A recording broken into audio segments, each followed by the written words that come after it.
하나님의 말씀 보겠습니다.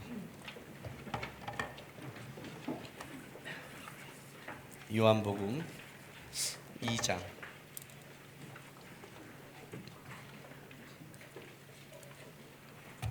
요한복음 2장 1절에서 11절까지 하나님의 말씀 보겠습니다. 찾았어요? 요한복음 2장 1절에서 11절 교독하겠습니다. 사흘째 되던 날 갈릴리 가나에 혼례가 있어 예수의 어머니도 거기 계시고 포도주가 떨어진지라 예수의 어머니가 예수에게 이르되 저들에게 포도주가 없다 하니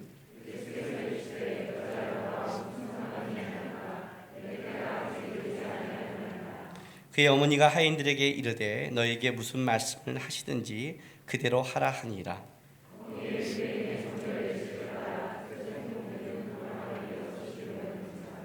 예수께서 그들에게 이르시되 항아리에 물을 채우라 하신즉 아기까지 채우니 연회장은 물로 된 포도주를 맛보고도 어디서 났는지 알지 못하되 물떠온 하인들은 알더라. 연회장이 신랑을 불러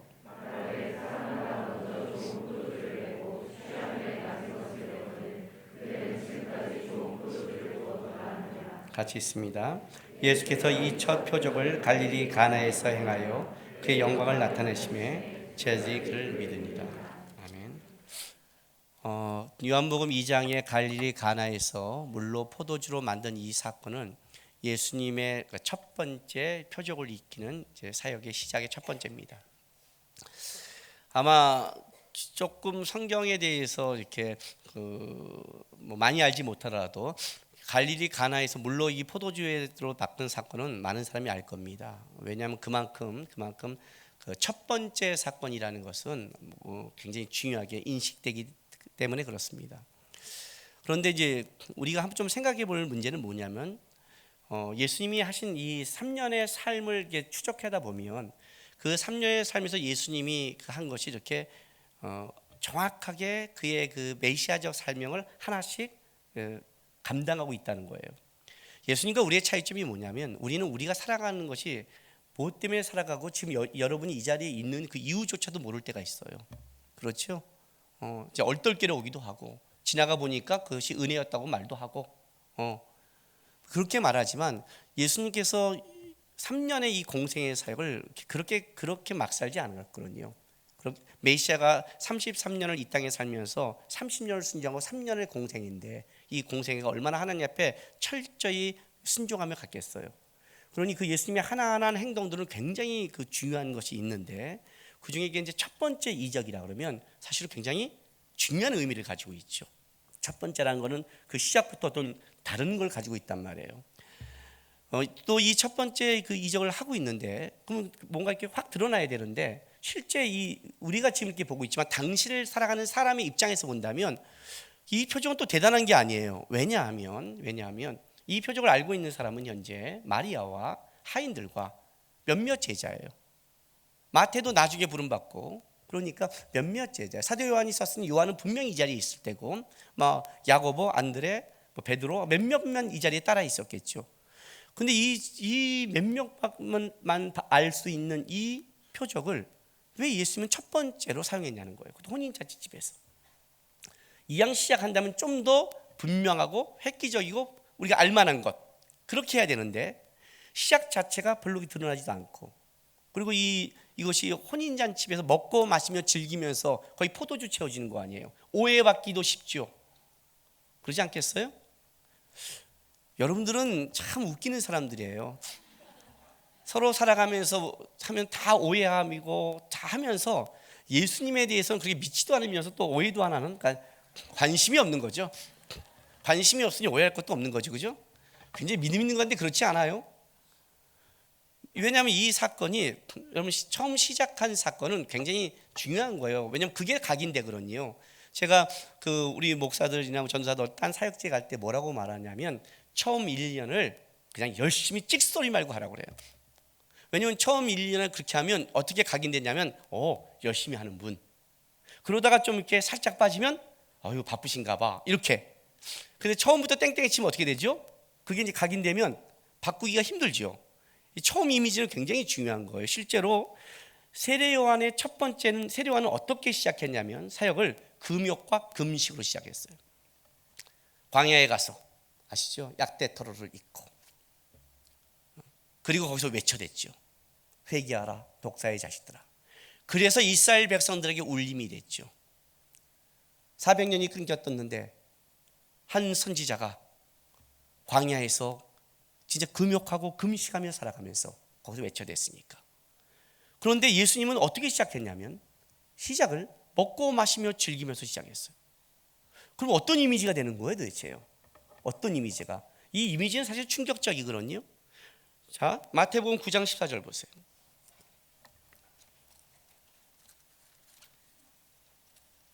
마태복음 9장 14절, 신약성경 14쪽이에요. 그때 요한의 제자들이, 세례 요한이죠, 예수께 나와 이르되 우리와 바리새인들은 금식하는데 어찌하여 당신의 제자들은 금식하지 아니하나이까? 자, 이렇게 나갔죠. 세례 요한의 제자들이에요. 이런 바리새인들이 말하 증문한 게 아니라 세례 요한의 제자라면 적어도 이 사람들은 진리에 관심 있는 사람들이에요. 안드레와 사도 요한이 세례 요한의 제자였으니까.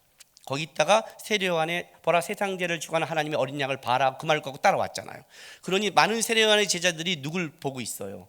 예수님을 보고 있는 거죠. 근데 예수님을 봤더니 금식을 안 하는 거예요. 경건 생활을 안 한단 말이에요. 쉽게 말하면. 그러니 이상한 거예요. 세례 요한의 제자조차 왜 당신들은 금식을 하지 않습니까? 라고 질문을 했다는 거죠. 마태복음 11장 19절 보세요. 11장 19절. 자, 보세요. 세례 요한이 잡힌 다음에 이제 예수님이 하신 말씀인데 봐요. 18절부터 읽어드릴게요. 요한이 와서 먹지도 않고 마시지도 아니하며 그들이 말하기를 귀신이 들렸다 하더니 인자가 와서 먹고 마시며 말하기를 보라 먹기를 탐하고 포도주를 즐기는 사람이요 세리와 죄인의 친구로다, 이렇게 말씀했어요. 이건 뭐냐면 그 시대 사람들이 갖고 있는 평가죠. 세례 요한은 그럼 어떤 평가예요? 금식하고 금욕하고 먹지 않고 좀 그런 사람으로 인식이 된 거죠. 세례 요한은.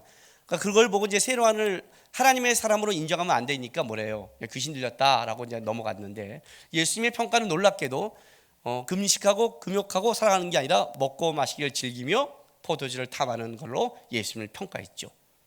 그렇게 평가했단 말이에요. 이 말은 무슨 말이냐면 예수님이 그렇게 금욕 금식보다는 진짜 이렇게 시작부터 혼인잔치 집에 포도주를 만드셨고, 마태의 집에 가서 식사하면서 즐기면서 죄인들과 함께 식탁 교제했고, 실제 예수님은 그렇게 하신 게 있기 때문에 그들의 눈에 그렇게 본 거예요.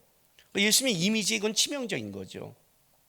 신앙을 이해할 때 여러분들이요, 제가 여러분 앞에 존경받는 목사가 되는 법이 아주 간단해요. 아주 간단해요.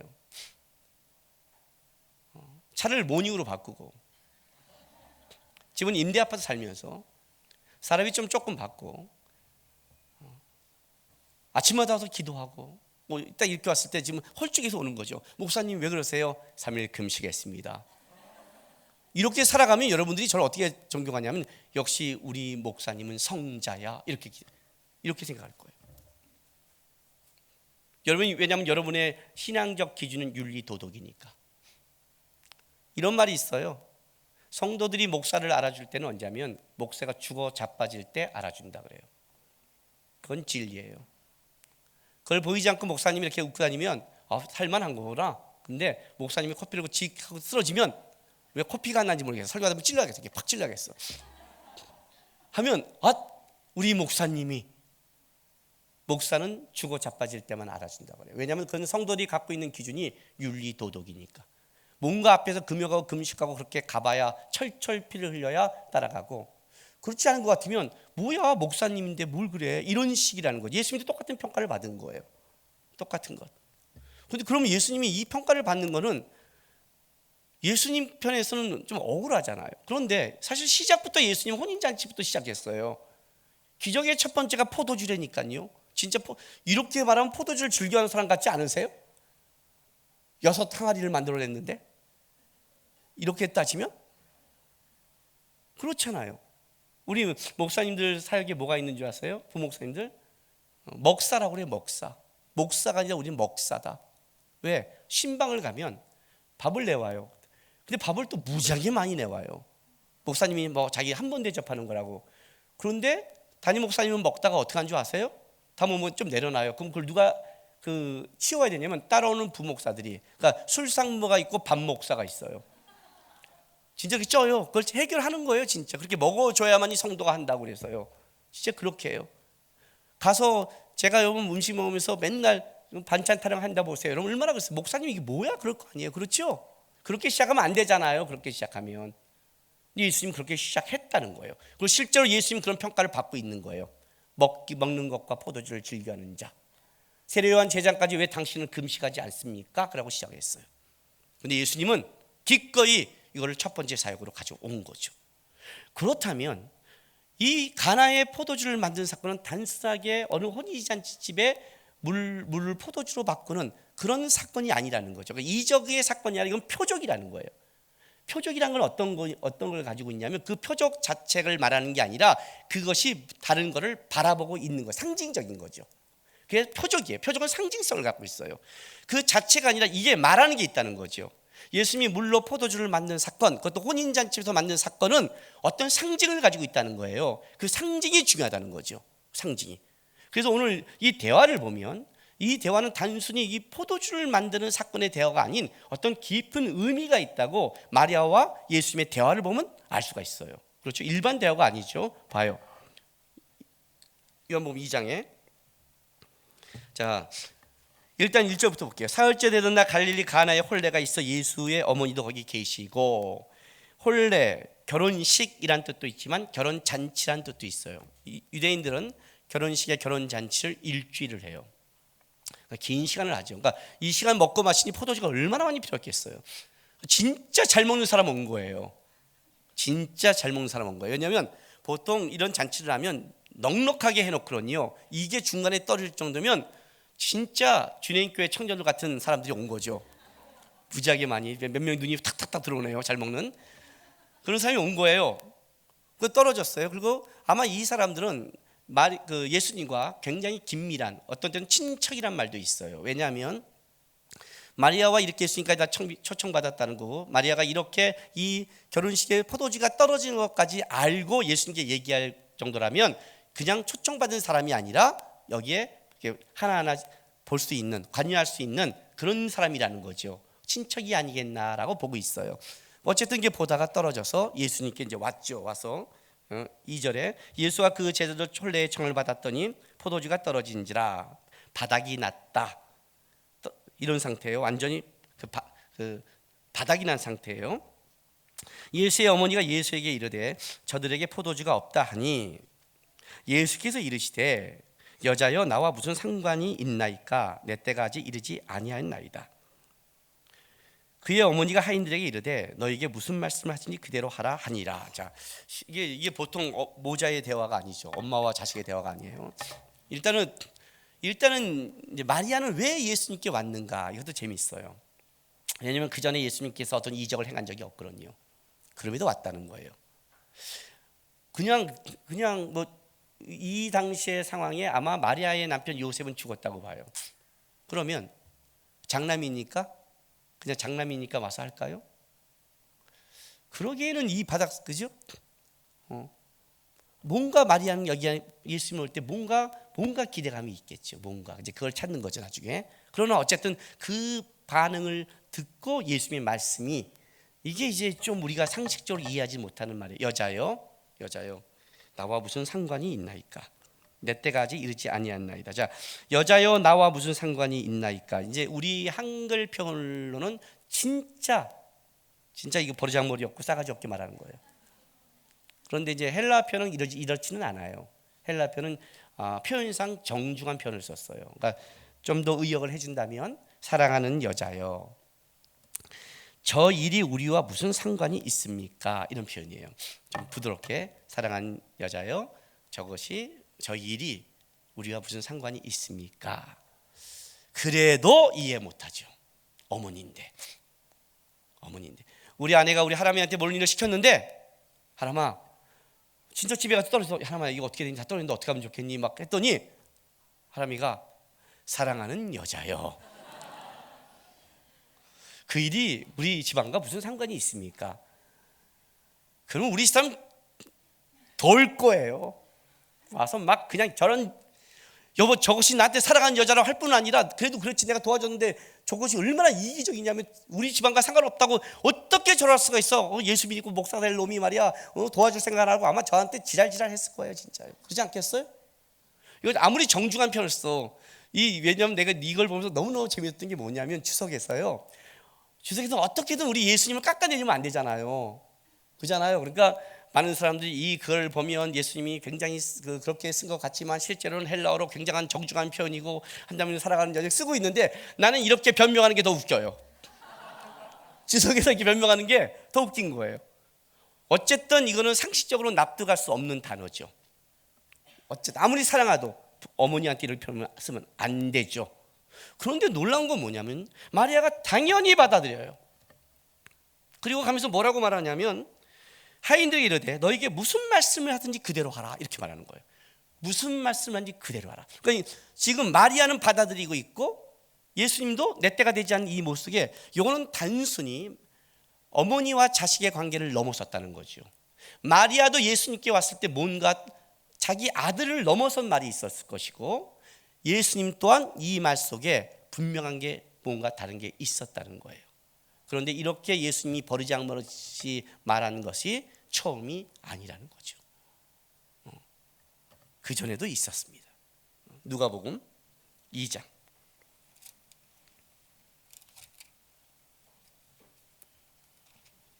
누가복음 2장 42절부터 읽어드릴게요. 예수께서 12살이 되었을 때 그들이 이 절기의 관례를 따라 올라갔다가 그 날들을 마치고 돌아갈 때 아이 예수는 예루살렘에 머무셨더라. 그 부모는 이를 알지 못하고 동행 중에 있는 줄로 생각하고 하룻길을 간 후 친족과 아는 자 중에 찾되 만나지 못하며 찾으면서 예루살렘에 돌아갔더니 사흘 후에 성전에서 만난즉 그가 선생들 중에 앉으사 그들에게 듣기도 하시며 묻기도 하시니 듣는 자가 다 그 지혜와 대답을 놀랍게 여기더라. 그의 부모가 보고 놀라며 그의 어머니는 이르되 아이야 어찌하여 우리에게 이렇게 하였느냐. 보라 내 아버지와 내가 근심하여 너를 찾았노라. 예수께서 이르시되 어찌하여 나를 찾으셨나이까. 내가 내 아버지 집에 있어야 될 줄 알지 못하셨나이까 하시니 그 부모가 그 하신 말씀을 깨닫지 못하더라. 예수께서 함께 내려가서 나사렛 이르러 순종하며 받으시더라. 그 어머니는 이 모든 말을 마음에 두니라. 12살이 됐을 때 예루살렘에 방문했을 때 예수님께서 같이 내려가는 것 중에 의도적으로 내려가지 않았습니다. 예수님이 없어진 걸 알고 찾아왔을 때 놀랍게도 예수님은 거기에 신경을 안 쓰고 있는 거예요. 거기서 랍비들과 얘기하고 있고 너가 어찌하여 이렇게 했냐, 우리를 왜 이렇게 찾게 했냐 했더니 놀랍게 내가 내 아버지 집에 있어야 될 줄 몰랐습니까? 라는 반문을 합니다. 이때 예수님은 어떤 거냐면 마리아의 아들로 태어난 예수가 아니라 하나님이 이 땅에 자기를 보낸 메시아적 예수로서의 반응이었어요. 당연히 아들이 아버지 집에 있는 거죠 라고 말합니다. 마리아는 이걸 마음에 둡니다. 그리고 예수님은 다시 자라셨습니다. 그리고 30살이 되었을 때 예수님께서 세례 요한의 증거를 받습니다. 세례 요한의 울림은 단순하게 한 지역이 아니라 유대 전체의 울림이 됐습니다. 보라 저기 세상 죄를 주관하는 하나님의 어린 양이다. 사도 요한과 안드레, 베드로, 야고보가 따라가기 시작합니다. 그 예수님이 실제적으로 제자를 불러 모시고 천국 사역을 시작합니다. 아마 마리아는 그 당시에 과거 가브리엘이 자기에게 예언했던 그 예언들, 자기 마음에 담아두었던 것들, 사가랴의 찬송들, 안나가 만났던 것들, 목자들의 찬송들이 생각날 겁니다. 그리고 12살 때 있었던 것도 마음에 담아뒀기 때문에 생각날 겁니다. 마리아는 알고 있습니다. 가브리 한 얘기를. 그런 이스라엘의 목자가 될 사람입니다. 그걸 담고 지금 예수님과 같이 가나의 혼인잔치집에 있는 겁니다. 혼인잔치에 물이 떨어졌습니다. 단순하게 포도주가 떨어졌는데 포도주의 문제가 아니라 마리아는 분명히 예수님을 찾아갔을 때 혼인잔치에 술이 떨어지는 그 문제뿐만 아니라 예수님에 대한 뭔가 기대가 있었습니다. 그런데 예수님은 단호하게 끊어버렸습니다. 여자여, 나와 무슨 상관이 있습니까? 12살 때와 똑같습니다. 왜? 하나님이 육적인 혈통을 통해 그의 몸을 빌려 내가 나왔지만 메시아적 사역에 있어서는 당신의 혈통 관계가 들어오면 안 되는 겁니다. 메시아적 사역의 가장 중요한 것은 예수님은 하나님의 뜻에만 순종해야 되는 겁니다. 예수님은 하나님의 때, 하나님의 방법을 따라가는 거지, 아무리 인간이 급해도 그는 세상적인 걸 하고 오는 게 아니기 때문에 거기에 대해서는 정중하지만 어머니와 아들의 문제가 아니라 메시아와 사랑하는 여인의 문제로 보는 겁니다. 사랑하는 여자예요. 그렇게 자기를 바라고 살아온 그 여자는 맞지만 여자에 불과한 겁니다. 이 일이 나와 상관이 없습니다라는 것은 이 일은 인간적인 일이 아니라 하나님의 일과 연결돼야 된다는 걸 얘기한 겁니다. 내 때가 아직 이르지 아니었다고 얘기합니다. 그것을 하나님의 때로 얘기하기 시작했습니다. 그렇다면 지금 이 혼인잔치는 단순하게 물이 포도주가 아니라 이 물이 포도주가 되는 이 사건이 하나님의 때와 관계가 되어 있습니다. 내 때가 이르지 않다니까 우리는 이렇게 생각할 수 있습니다. 포도주 만드는 시간, 때, 좀 더 바닥이 나야 되나? 그죠?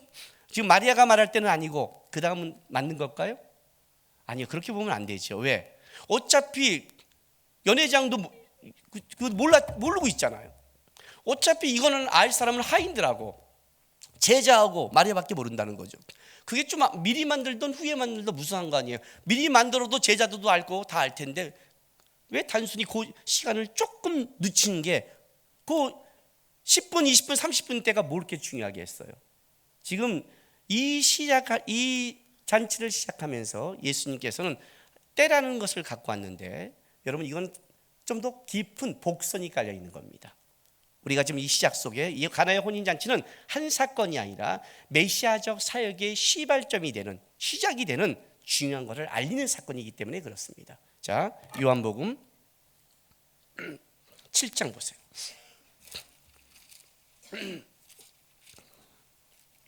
7장 1절부터 읽어드리겠습니다. 그 후에 예수께서 갈릴리에 다니시고 유대에서 다니려 아니하심은 유대인들이 죽이려 함이더라. 유대인의 명절인 초막절에 가까운지라 그 형제들이 예수께 이르되 당신이 행하는 일을 제자들에게 보여 여기를 떠나 유대로 가소서. 스스로 나타나기를 구하면서 묻혀서 일하는 사람이 없나니 이 일을 행하려 하거든 자신을 세상에 나타내소서. 자신을 나타내소서 하니 이는 그 형제들까지 예수를 믿지 아니함이더라. 예수께서 이르시되 내 때는 아직 이르지 아니할거니와 너희 때는 늘 준비되어 있느니라. 이때도 예수님이 이렇게 말하죠. 내 때는 아직 이르지 아니하였다. 그러니까 예수님의 지금 때라는 게 어떤 거냐면 단순하게 지금 포도주를 만든 게 아니라 예수님이 이 메시아적 사역을 시작하는 그 목적과 그걸 이루는 때와 엮여져 있는 겁니다. 엮여져 있는 거예요. 오늘 이 본문에 보면 아주 재밌는 시작이 있는데 그 시작이 2장 1절입니다. 1절 사흘째 되던 날 갈릴리 가나에 혼례가 있어 예수의 어머니도 거기 계시고 이렇게 됩니다. 그러니까 이 갈릴리 가나에 혼례가 있는 게 사흘째 되던 날이라고 말합니다. 도대체 이 사흘째는 어디서부터 사흘째일까요? 어디서부터일까요? 앞에 있는 본문, 앞에 있는 이 나다나엘을 부르는 요한복음 1장 43절부터 51절까지의 이 사흘이라면 이 43절에 보면 이튿날 예수께서 갈릴리로 나가려 하시다가 빌립을 만나 이르되 나를 따르라 합니다. 갈릴리로 가시다가 빌립을 만납니다. 여기는 유대 땅입니다. 그러니까 유대 땅에서 갈릴리로 갔으니까 그럼 사흘째 되던 날 그러면 이 오는 과정 유대에서 이틀 정도 더 오면서 이제 갈릴리 가나에 들어간 이 사흘 만약 이 앞에서 이어진다면 이게 사흘입니다. 그러나 그렇게 보기가 힘듭니다. 이 사흘이라는 의미는 갈릴리에 들어온 사흘인지 어디서부터 사흘인지를 모르는 그냥 사흘째 되던 날이라는 걸로 시작합니다. 갈릴리 가나란 이 가나조차도 정확히 어딘지를 모릅니다. 그러나 이 사흘째라고 들어갑니다. 요한이 지금 말하고 싶은 것 중에 가장 중요한 것은 하나님의 때입니다. 그 때는 어떤 거냐면 물이 포도주로 변하는 혼인잔치를 통해서 드러내고 싶은 때입니다. 예수님의 때는 아직 오지 않았습니다. 이 때가 완성될 때가 언제냐면 예수님이 십자가에 죽으시고 사흘 만에 부활하신 그 때에 이루어집니다. 예수님은 그 때를 향해서 달려가는 겁니다. 예수님의 삼령의 모든 공생애는 어디를 향하고 있냐면 십자가의 부활과 승리입니다. 십자가의 죽으심과 사흘 만에 부활. 이 사흘이라는 것은 교묘하게 어떤 뉘앙스를 주고 있냐면 요한이 사복음서의 제일 마지막에 쓰는데 꼭 예수님의 죽었다가 일어난 사흘이란 이 사흘의 개념을 강조시킨 겁니다. 예수님의 때와 연결시켜가면서. 왜요? 예수님이 오신 목적이 뭐냐는 겁니다. 예수님이 오신 목적이. 하나님께서 사람을 만드시고 아담을 가지고 하와와 같이 이렇게 갈빗대를 뽑아 하와를 만드십니다. 그리고 한 가정을 만드십니다. 하나님 첫 번째 만든 인류의 작은 사회죠. 가정이라는 사회입니다. 이 가정은 교회이기도 했고 그 당시에 교회이기도 했고 가정이기도 했고 작은 사회이기도 했습니다. 아담과 하와가 거기서 온전하게 하나님을 바라보고 왔다면 그들은 우리가 지금 이런 교회나 이런 세상이 필요하지 않았습니다. 아담과 하와가 범죄함으로 말미암아 뭐가 깨졌냐면 그 가정이 깨졌고 사회가 깨졌고 하나님의 관계가 깨졌습니다. 당시에 아담과 하와는 부부 관계였는데 그 부부는 단순하게 남자와 여자의 문제를 말하는 게 아니라 하나님을 이해하는 관계로 만든 겁니다. 그러니까 인간의 아담과 하와의 이것은 단지 남자와 여자의 연합이 아니라 이 연합은 하나님을 이해하는 연합이었습니다. 왜냐하면 하나님은 삼위일체 하나님입니다. 셋이면서 하나잖아요. 이걸 이해할 수 있는 것이 어떤 피조물도 없는데 인간만이 이걸 이해할 수 있었습니다. 인간만이 둘이면서 하나죠. 넌 내 뼈 중에 뼈요 살 중에 살이잖아요. 인간만이 하나님을 이해하는 존재가 유일하게 만들어졌는데 죄로 말미암아 이것이 다 깨지기 시작했습니다. 우리와 하나님의 관계가 깨졌습니다. 다른 말로 할게요. 하나님과 우리가 이혼하게 된 겁니다. 그리고 우리 안에 불행이 시작된 겁니다. 인간 사회 속에서 하나님의 관계가 끊어짐으로 어떤 현상이 일어났는가? 거기에 그게 바로 2장 1절의 혼인잔치 비유로 일단 먼저 설명이 되는 겁니다. 혼인잔치라는 것은 인간 사회의 가장 축제요, 가장 행복입니다. 그렇죠? 우리가 돈은 딴 데 못 써도 결혼식 때는 좀 써도 이해해 주잖아요. 다른 데 여행 갈 때 돈 쓰면 죽거든요. 내가 우리 아내와 여행 갈 때 꼭 우리 아내가 저한테 이렇게 말합니다. 자, 1부 때는 말 못하는 걸 2부 때 할 수 있다는 게 참 좋긴 좋아요. 뭐라고 말하면 이렇게 말을 해요. 항상요. 여행 갈 때 이제 둘이 갈 때는 생각하고 가족도 상관없는데 누가 같이 이렇게 꼈다 그러면 이렇게 말을 해요. 딱 출발하면서 여보 사람들 앞에서 뭐 사달라고 하지 마 그래요. 그럼 내가 곤란해. 이제 이 비법도 알아냈구나. 사람들 앞에서 뭘 쳐다보지도 마. 이해가 되세요? 그렇게 저한테 말을 해요. 왜냐하면 같이 다니면서 이제 알기 시작한 거죠. 내가 언제 어느 때 이렇게 하고 있는 것을. 여행 가도 못 쓴다고요. 그런데 신혼여행 때는 신혼여행이니까 쓰더라고요. 신혼여행이니까. 우리는 그때는 쓰지 않아요. 그때는 유럽 가도 되잖아요. 살면서는 아껴도 그때 한 번은 써주잖아요. 왜냐하면 인간의 가장 시작이요 축제니 그때는 허락하잖아요. 이때는 먹고 마시며 즐겨도 되잖아요. 딴 때는 몰라도 가난해도 이때는 써도 결혼식이잖아. 남들이 이해하잖아요. 인간 사회의 가장 큰 축제가 뭐냐고 말하면 결혼식을 갖고 있는 거란 말이에요. 그런데 오늘 이 결혼식이 어떠냐면 포도주가 떨어진 거예요. 무슨 말인지 아세요? 인간의 가장 사회 속에 아름다운 축제와 그거를 인간이 그러면 그 행복을 끌어갈 수 있는 실력이 있느냐라고 했을 때 없다는 게 증명되는 거예요. 오늘 이 연회장의 말이 아주 기가 막히게 얘기를 해요. 2장 9절 10절 보세요. 이제 8절에 이 물을 떠다 이제 연회장에 갖다 주라 하심에 갖다 줘요. 왜냐하면 연회장은 집주인으로부터 잔치를 주관하도록 위탁받은 사람이에요. 그래서 이 사람이 먹고 마시는 거 손님들 이런 것들을 다 체크해 주는데, 그래서 새로운 음식이 올 때 연회장에게 먼저 이렇게 보여주게 돼 있어요. 갖다 주게 돼 있어요. 그래서 사실 이 연회장은 일을 잘 못하는 사람이에요. 예수님이 포도주를 만들어 줬기에 이게 지금 된 거지. 만약에 안 했으면 이 빵 꺼내낼 사람이었죠. 실제로는 빵 꺼낼 사람이었죠. 근데 어쨌든 구절을 봤더니 연회장은 물로 된 포도주를 맛보고도 어디서 났는지 알지 못하되 물도온 하인들은 알더라. 연회장이 신랑을 불러 말하되 사람마다 먼저 좋은 포도주를 내고 취한 후에 낮은 것을 내거늘 그대는 지금까지 좋은 포도주를 두었도다. 그래요. 두었도다, 간직하다, 보존하다는 뜻이에요. 자, 이게 우리의 인간 사회죠. 인간 사회죠. 이 땅에 행복이 있는가? 이 땅에 행복할 수 있는가? 가장 큰 축제와 행복이 결혼식인데 그 결혼식 속에 행복을 유지할 수 있는가? 연회장이 이렇게 말을 해요. 사람마다 처음에는 좋은 걸 주는데 나중에 나쁜 걸 준다. 이해가 되세요? 그게 우리 이 시대를 살아가는 삶이에요. 여러분 얼마큼 좋을까요? 여러분이 가진 것 중에 주님께 좋으세요? 예, 온 지 1년도 안 됐군요. 1년이 안 됐어요. 1년이 안 되면 좋죠. 좀 지나봐요. 똑같다고 그래요.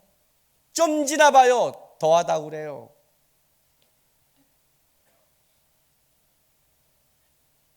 목사님 좋으세요?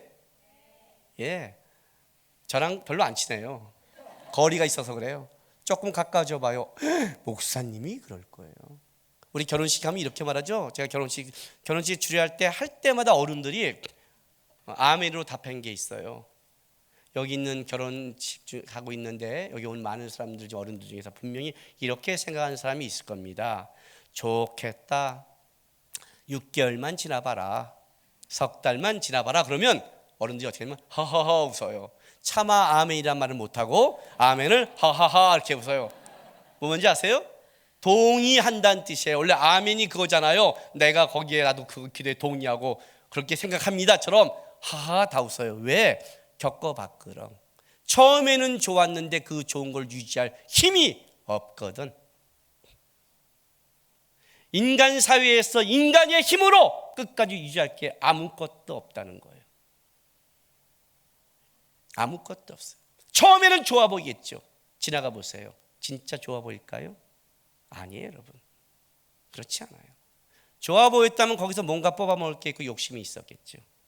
인간이 그걸 유지할 게 아무것도 없는 거예요. 모든 결혼식이 이렇다는 거예요. 좋은 포도를 내되 결국은 취했을 때 나쁜 걸 내고 끝났는데 그 좋은 거를 그렇게 많이 유지할 수 없는 거예요. 다. 여기는 희한하게 좋은 것을 간직했구나 그렇게 말을 하는 거예요. 그리고 그는 또 착각이었죠. 간직한 게 아니라 떨어진 거죠. 축제를 축제로 만들고 행복을 행복으로 만들 실력이 이 세상에 없다예요. 가나의 혼인잔치를 통해 말하는 거예요. 이 예수님의 요한복음에는 예수님의 이 메시아적 표적이 7개 나와요. 7개. 7개 중에 첫 번째예요. 완전수 7개 중에 메시아적 표적을 드러내는 7개 중에 첫 번째예요. 첫 번째 인간에게 준 이 땅 속에 가장 큰 행복도 인간이 유지할 실력이 있느냐? 없다. 이것이 이 세상이라는 거예요.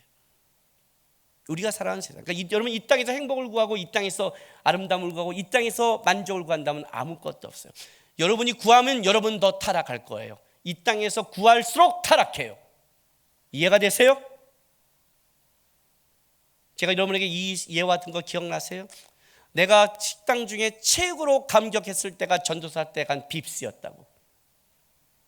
전도사 때 누구의 초대를 받아 빕스에 갔는데 이런 곳에 대한민국에 있다니. 나는 저기 빈민촌에 있다 온 사람 느낌인 거예요.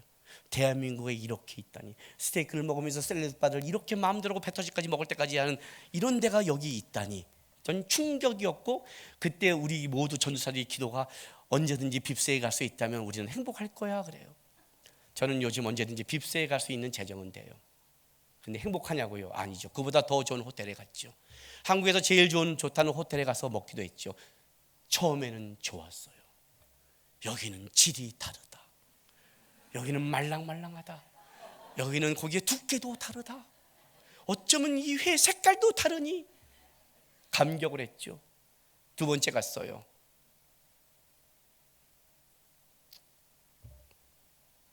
감격이 없어요. 이해가 돼요? 목사님 타락하셨어요. 너도 그래. 어디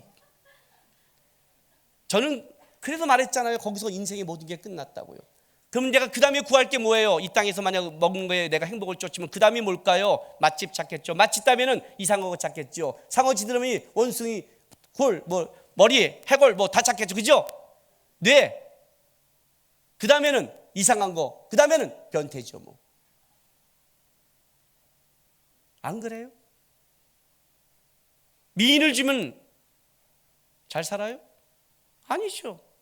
익숙해지면 미인처럼 안 보이죠. 그 다음에 또 찾고 또 찾잖아요.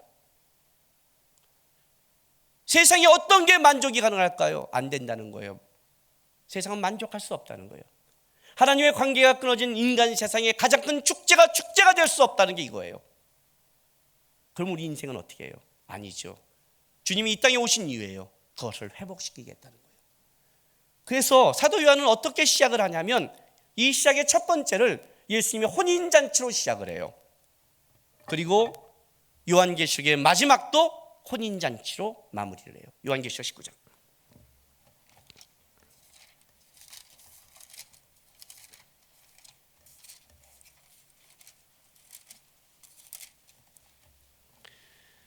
신약성경 418쪽.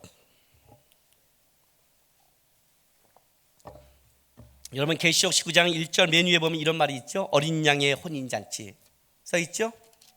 예. 그 다음에 천년왕국 21장 맨 위에, 그 다음에 새하늘과 21장 새하늘과 새 땅, 계속 이렇게 가는 거예요. 그럼 예수 오시는 것, 혼인잔치로 시작하는 거예요. 봐요. 6절부터 읽어드릴게요. 또 내가 들으니, 19장 6절이에요. 또 내가 들으니 허다한 무리의 음성과도 같고 많은 물소리 같고 큰 우레소리와도 같은 소리가 이르되 할렐루야, 주 우리 하나님 곧 전능하신 이가 통치하시도다. 우리가 즐거워하고 크게 기뻐하며 그의 영광을 돌리세. 어린 양의 혼인 기약이 이르렀고 그의 아내가 자신을 준비하였으므로 그에게 빛나고 깨끗한 세마포 옷을 입도록 허락하였으니 이 세마포 옷은 성도들의 옳은 행실이로다 하더라. 천사가 내게 말하길 기록하라. 어린 양의 혼인잔치에 청함을 받은 자들은 복이 있도다 하고 또 내게 말하되 이것이 하나님의 참된 말씀이라 하기로. 요한계시록 맨 마지막에 사도 요한은 이 성경의 마무리를 뭘로 쓰냐면 우리와 예수님과 혼인잔치로, 천국의 진정한 잔치로, 포도주가 떨어지지 않는, 무너지지 않는 완벽한 회복이 있는 그 잔치로, 혼인잔치로 마무리하는 거예요. 우리를 지금 살아가는 우리 성도들의 삶은 어떤 삶이냐면 신부된 삶이에요. 결혼식을 준비하는 신부된 삶이에요. 거룩이라는 게 어떤 게 거룩이 온지 아세요 여러분? 여러분이 결혼식을 앞두고 여자들이 가서 피부 화장 안 한다고 생각하면 돼요. 여러분이 결혼식을 앞두고 드레스를 입기 위해서 살을 빼잖아요. 세마포는 성도들의 옳은 행실이다. 세마포는 성도들의 옳은 행실이다. 신혼 예복은 거룩한 성도들의 삶이다. 그게 다이어트고 그게 피부 화장이라는 거예요. 왜? 결혼식을 앞두고 있기 때문에. 결혼식을 앞둔 신부가 결혼식을 안 두고 늦게 처자고 피부 다 까지게 하고 밥 처먹고, 이건 신부가 아닌 거죠. 왜 우리가 거룩해야 돼요 목사님? 왜 꼭 이렇게 살아야 돼요? 이게 사는 게 이게 신앙이에요? 신부잖아. 결혼식 앞뒀잖아. 준비해야 되잖아 결혼식을. 지가 뭔지를 모르고 살아가는 거죠. 자기가 지금 어떻게 살아가는지를 모르는 거예요. 무너져버리고 회복이 없고 하나님과 끊겨서 소망이 없는 이 시대 속에 가장 큰 축제도 채울 수 없고 그것도 점점 나빠질 수밖에 없는 세상 속에 예수님이 오신 이유를 얘기하는 거예요. 예수님은 먹고 마시기를 즐겨하는 게 아니라 우리와 함께 먹고 마시면서 우리를 진정으로 회복시켜 천국으로 끌어가고 싶은 예수님의 마음이죠. 그래서 시작을 어떻게 하냐면 혼인잔치집부터 회복을 시키는 거예요. 물로 포도주예요. 근데 이 물로 포도주를 어떻게 만드는 줄 아세요? 여기 보세요. 2장 6절 보세요. 거기에 유대인의 정결 예식을 따라 두세 통 드는 돌 항아리 6이 놓였는지라 예수께서 그들에게 이르시되 항아리에 물을 채우라 하신즉 아기까지 채우니. 자, 이 항아리 물은 뭐냐면 6절에 정결 예식을 따라 두세 통 드는 물이에요. 그 6개가 있었어요. 정결 예식이에요. 이게 무슨 말이냐면 유대인들은 밖에서 일을 하고 들어와서 자기를 정결케 하는 씻는 물이 있어야 돼요. 왜냐하면 부정한 걸 만지면 부정이잖아요. 오늘 지금 누가 컵에 물을 갖다 떠놨어요. 저는 이 물을 떠다 놓은 사람이 누군지는 몰라요. 근데 지금 이 물을 갖다 놓은 사람이 부정한 사람이 갖다 놨다면 저는 오늘 이 물을 마시면서 부정해진 거예요. 부정한 물을 먹고 있잖아요. 그러니 어떻게 돼요? 이러고 집에 들어가면 어떻게 되죠? 혹시 모르니까 정결이라는 물을 갖다 씻는 거예요. 그래서 내가 정결 예식을 하는 거예요. 재밌는 거는 주님이 걷다 물을 채서 가는 거예요. 여러분, 유대인들이 물로 자기를 씻는다고 정결해질까요? 다른 말로 할게요. 유대인들이 하나님 앞에 제사를 드려요. 번제, 소제, 화목제, 속죄제, 속건제를 짐승을 죽여서 드려요. 그러면 짐승을 죽이면 정결해졌을까요? 짐승이 우리를 정결케 할 수 있을까요? 물이 우리를 정결케 할 수 있을까요? 아니죠. 그건 어떤 면에서는 소망이죠. 하나님을 바라보면서 부정한 거에 대한 방법이 없는 거에 대한 물로 씻으면서 주님 정결케 해달라는 소망이죠. 짐승을 잡으면서 내가 이렇게 죽어야 되는데 하나님 이 짐승을 죽임으로 저를 어떻게 죄를 해달라는 소망에 불과한 거죠. 이 소망을 받아 누가 오셨냐면 예수가 직접 제물이 되어 와서 그가 십자가의 죽음으로 우리가 나음을 입었잖아요. 정결한 물인데 그걸로 우리를 정결할 수 없는 거예요. 이게 유대인의 한계라는 거죠. 가지고 있지만 소망은 있지만 무색무취, 맛도 없고 색깔도 없는 것. 그런데 예수께서 이 정결한 물을 갖다가 뭘 만드냐면 축제에 맛이 있고 축제의 잔치가 될 수 있는 포도주로 바꿔버리는 거예요. 이 정결함이 예수가 맞았더니 달라지기 시작했어요. 본질이 바뀐 거예요. 이해가 되세요? 우리의 인생 속에 예수님이 중심이 돼서 우리의 본질을 바뀌지 않는 한 우리의 천국의 혼인잔치와 우리가 살아가는 데서 기쁨과 이것이 회복될 수 없다는 거예요. 그래서 오늘 예수님이 이렇게 말을 해요. 어떻게 말을 하냐면 마태복음 9장 15절로 한번 다시 가보세요. 마태복음 9장 15절. 자, 14절부터 다시 읽어드릴게요. 그때 요한의 제자들이 예수께 나와 이르되 우리와 바리새인들은 금식하는데 어찌하여 당신의 제자는 금식하지 아니하나이까? 예수께서 그들에게 이르시되 혼인집에 손님들이 신랑과 함께 있을 동안에 슬퍼할 수 있느냐? 그러나 신랑을 빼앗긴 날이 이르니 그때 금식할 것이다. 그죠? 그리고 유명한 말씀하죠.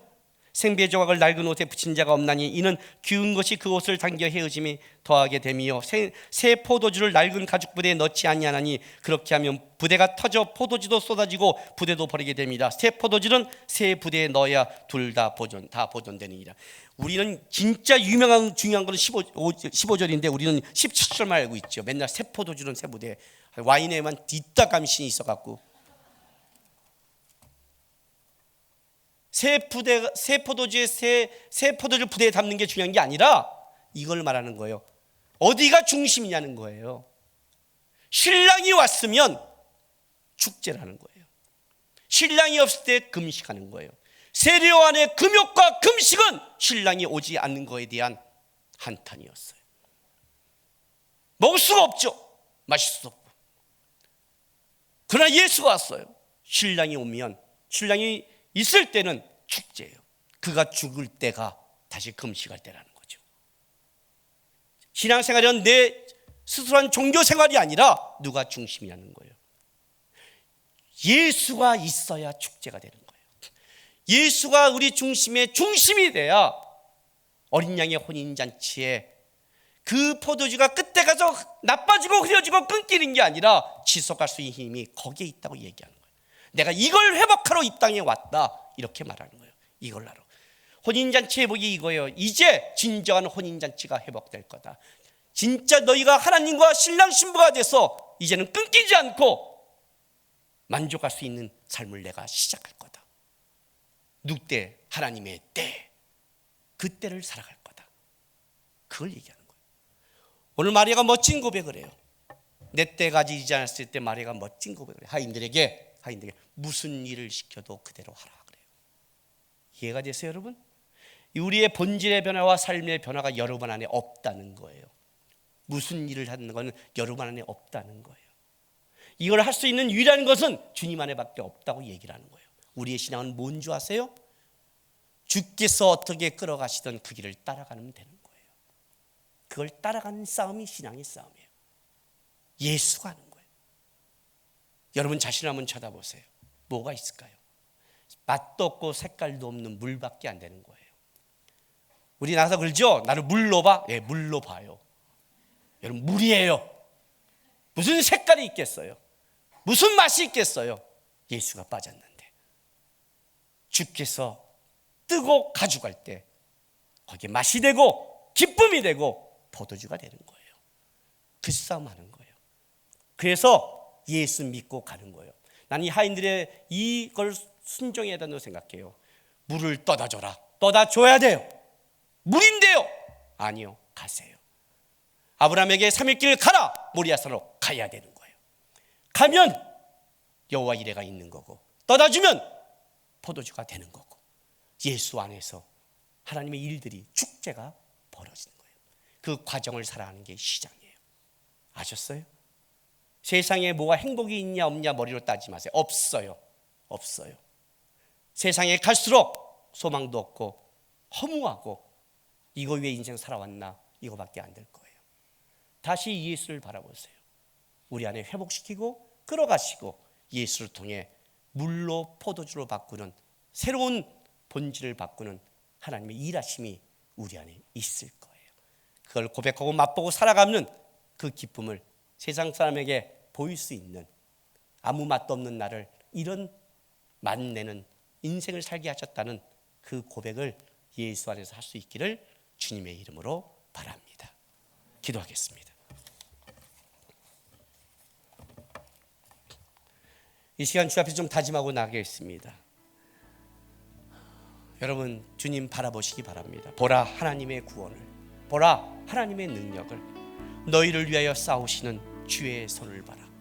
혼인잔치집에 찾아가서 그 혼인잔치집을 잔치되게 만드시고 떨어진 것을 채우시며 더 좋은 것을 바꾸는 그 예수님의 표적을 통해 네 인생 속에 더 좋은 것으로 내가 바꾸겠다고 약속하신 주님 바라보면서, 주님, 맛도 없고 색깔도 없는 인생이지만 주님 안에서 만나고 색깔 있는 인생 살게 도와달라고 우리 시간 다 같이 다짐하며 주 앞에 나가겠습니다. 기도하겠습니다.